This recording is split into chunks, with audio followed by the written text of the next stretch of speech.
വലി ആരോഗ്യത്തിന് ഹാനികരമാണെന്ന്. അതുപോലെയാണ് ഹോട്ടൽ ഭക്ഷണം. അത്രയ്ക്ക് മോശമാണോ ഇവിടുത്തെ ഭക്ഷണം? അയ്യോ, ഈ ഹോട്ടലിനെ പറ്റിയല്ല, സിറ്റിയിലെ പല ഹോട്ടലുകളിൽ അതിനെ പറ്റിയാ പറയുന്നത്. വേറെ എന്നാ വേണം സാർ? ടീയാ കാപ്പിയാ? കാപ്പി. വരുന്നേ. ഞാൻ ഇഡ്ഡലി കൊണ്ടുവരാനല്ലേ പറഞ്ഞത്, പിന്നെ എന്തിനാ ദോശ കൊണ്ടുവന്നത്? ഞാൻ ദോശ കൊണ്ടുവരാനല്ലേ പറഞ്ഞത്, പിന്നെ എന്തിനാ ഇഡ്ഡലി കൊണ്ടുവന്നത്? ഞാൻ പൂരി തന്നെ കേട്ടെ, ഏ പൊങ്കൽ കൊണ്ടുവന്നിരിക്ക്. நீங்க என்ன கேட்டது? இட்லி வடை. நீங்களா? தோசை.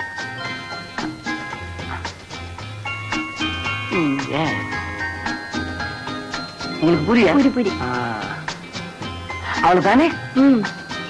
വെയിറ്റർ ഇവിടെ വരൂ. Yes sir. ഇതിൽ പരിപ്പുവട ഏതാ ഉഴുന്നുവട ഏതാന്ന് മനസ്സിലാവുന്നില്ലല്ലോ. രണ്ട് കുണ്ടുണ്ടാക്കിട്ടാണ് നിങ്ങൾ കാശ് വാങ്ങിപ്പെട്ടി? കുണ്ടല്ല സർ, സ്പൂണാ. എന്ത് സ്പൂണോ?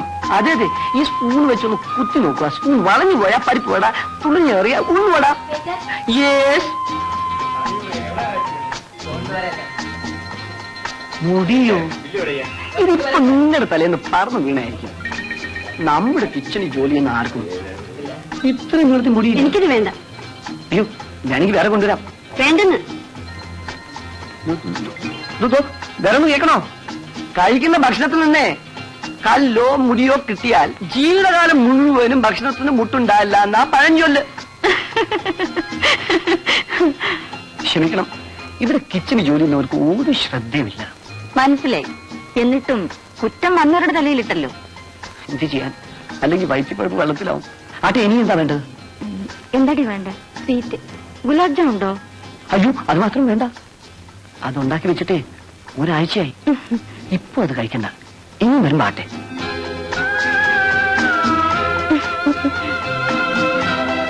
എന്താ ഇങ്ങനെ നോക്കുന്നത്? നിങ്ങൾ എത്ര ഭംഗിയായിട്ട് സംസാരിക്കുന്നത്. എന്താ പേര്?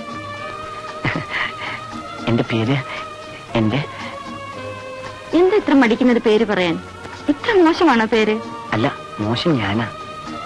പേര് നല്ല പേരാ, മനോഹരം. നല്ല പേര്. എനിക്ക് നിങ്ങൾ വളരെ ഇഷ്ടപ്പെട്ടു. I like your innocence. Okay.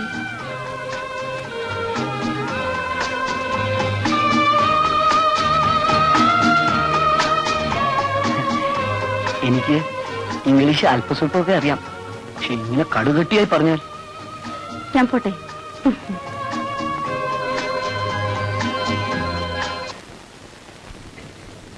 I like your innocence. എനിക്ക് നിങ്ങളെ വളരെ ഇഷ്ടപ്പെട്ടു. I like your innocence.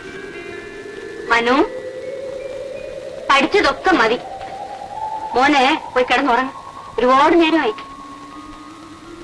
എനിക്ക് നിങ്ങളെ വളരെയേറെ ഇഷ്ടമായി. നീ എന്താ പറയുന്നത്? ഞാനല്ലേ നിന്റെ മുൻവശത്ത് നിൽക്കുന്നത്. I like your innocence. നീ എന്തായി പറയുന്നത്? മലയാളം ഇംഗ്ലീഷും എല്ലാം കൂടെ ചേർന്ന് പറയുന്നല്ലോ മോനെ. ഞാൻ പഠിക്കായിരുന്നു. I like your innocence. എനിക്ക് നിങ്ങളെ വളരെയേറെ ഇഷ്ടമായി. I like your innocence. എനിക്ക് നിങ്ങളെ വളരെ മതി. നീ ഇന്ന് ഒരുപാട് പഠിച്ചു. പോയി കിടക്ക. മതി. സംശയം ഒരാളും ഒരു പെണ്ണും, പെണ്ണല്ല ആണ് തന്നെ, അവര് ഒരിടത്ത് വെച്ച് കണ്ടുമുട്ടുന്നു. എവിടെ വെച്ച്? എവിടെയോ വെച്ച് അവര് തമ്മിൽ സംസാരിക്കുന്നു. പിരിയാൻ നേരത്ത് ഒരാള് മറ്റൊരാളോട് പറയുന്നു, എനിക്ക് നിങ്ങളെ വളരെയേറെ ഇഷ്ടപ്പെട്ടെന്ന്. പിന്നെ അല്പം നടന്ന് തിരിഞ്ഞ് ഒരു ചിരി ചിരിച്ചു. ആ ചിരിക്ക് എന്താ അർത്ഥം അമ്മേ? അതോ, എടാ വിവരം കെട്ട വിഡ്ഢി, ഞാൻ നിന്നെ ഇഷ്ടപ്പെട്ടു എന്ന് പറഞ്ഞത് നീ വിശ്വസിച്ചല്ലോടാ മണ്ട എന്നാ എന്റെ അർത്ഥം. കഥ പറയാൻ നിൽക്കാതെ പോയി കിടന്ന് ഉറങ്ങാൻ നോക്ക്. രാവിലെ ജോലിക്ക് പോകണ്ട.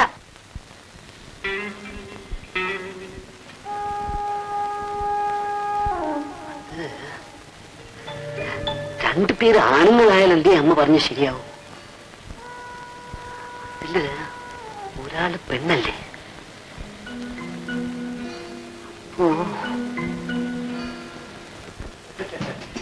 അപ്പൊ രമേശ് ഒരു മറുനാടൻ മലയാളിയായി മാറിക്കഴിഞ്ഞു എന്നാണെങ്കിൽ പറയാം അല്ലേ? ഇവിടെ ആരും കാണുന്നു? ആരുമില്ലേ? ഇവിടെ ഉണ്ട്. എന്താ വേണ്ടത്? അതുകൊള്ള ശബ്ദമാത്രം നിൽക്കുന്നത് ആളോട്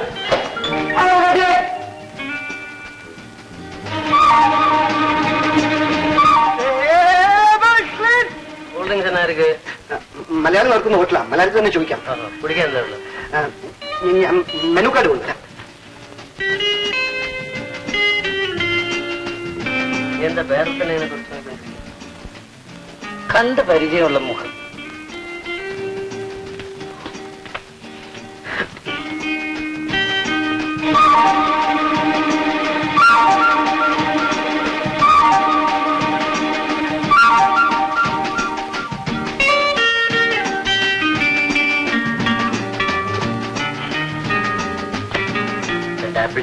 വേണ്ടത് എന്നാല് 2 സാത്തുക്കുടി ജ്യൂസ്.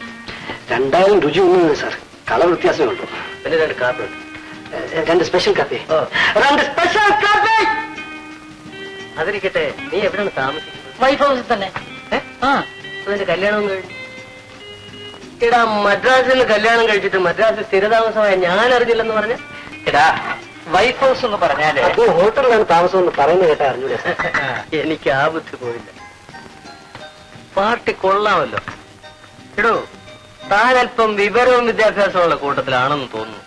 ഓ, അതൊക്കെ അല്പം സ്വല്പം കുറവാ സാർ.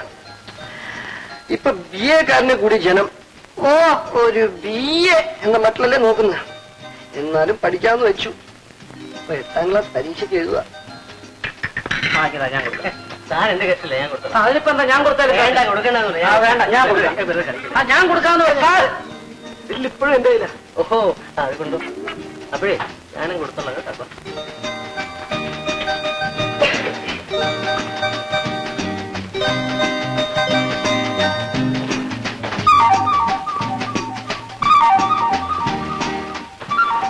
രമേശ്, അവൻ എത്ര വലിയവനായിരിക്കുന്നു. എന്താടാ മിഴിച്ചു നിൽക്കുന്നേ? നീ എപ്പോഴാണോ വന്ന്? നിനക്ക് സുഖമാണോ? നേരത്തെ നിന്റെ കൂടെ വന്നില്ലേ? ആ മാഞ്ഞാണെന്ന് തോന്നുന്നു. അതുകൊണ്ടാ നിന്നെ ഏതാന്ന് വിളിച്ചത്. അതുകൊണ്ടാ ദേവെന്ന് വിളിച്ചാ ക്ലീനമാക്കി. നിനക്ക് എന്നെ കണ്ടപ്പോ മനസ്സിലായോ? മനസ്സിലായി. നമ്മൾ പണ്ട് പഠിച്ചത് സ്കൂളിലെ ഗോപാല മാസ്റ്റർ അങ്ങനെ എപ്പോഴും പറയാറുണ്ടായിരുന്നു, എടാ നീയൊക്കെ ഹോട്ടൽ പണിക്ക് പോകുന്നതാ നല്ലതെന്ന്. കണ്ടോ, നീ എപ്പോഴാ മദ്രാസിൽ വന്ന? ഞാൻ ട്രാൻസ്ഫർ കിട്ടി വന്ന. വർത്താനം പറയാൻ പറ്റാത്ത നേരമായി പോയി. നീ എവിടെയാ താമസിക്കുന്നത്? Hotel heaven, room number 105. ജോലി കഴിഞ്ഞാൽ ഒറ്റനെ ഞാൻ അങ്ങോട്ട് വരാം. തീർച്ചയായിട്ടും വരണം. തീർച്ച.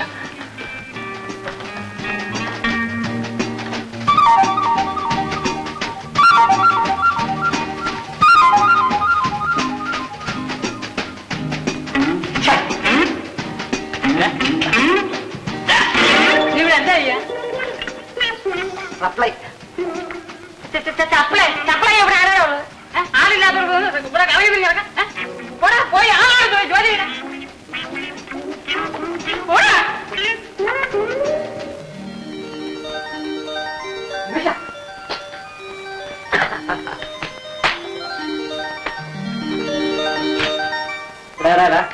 എവിടായിരുന്നു നീ ഇതുവരെ? 5 മണി മുതൽ നിന്നെ കത്തിയാൻ വിളിക്കുക. പനിയൊന്ന് തീർന്നിട്ടുണ്ട്. ശരി ശരി.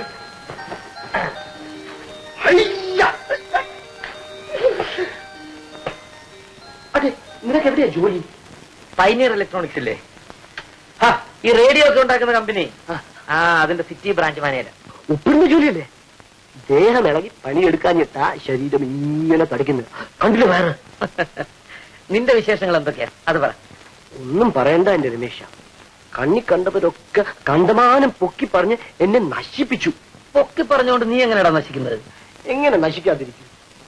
ഹായ് പയ്യൻ, എന്തൊരു മിടുക്കൻ, ഒരു കലാകാരന്റെ മോന്ത. ഫസ്റ്റ് ഈ മോന്ത കണ്ടിട്ട് അങ്ങനെ സിനിമാ പ്രാന്ത് തലയിൽ കയറിയെന്ന് പറഞ്ഞാൽ മതിയല്ലോ. എന്നിട്ട് ഉള്ള കാശും കയ്യിലെടുത്ത് വണ്ടി കയറി മദ്രാശിയിലെത്തി.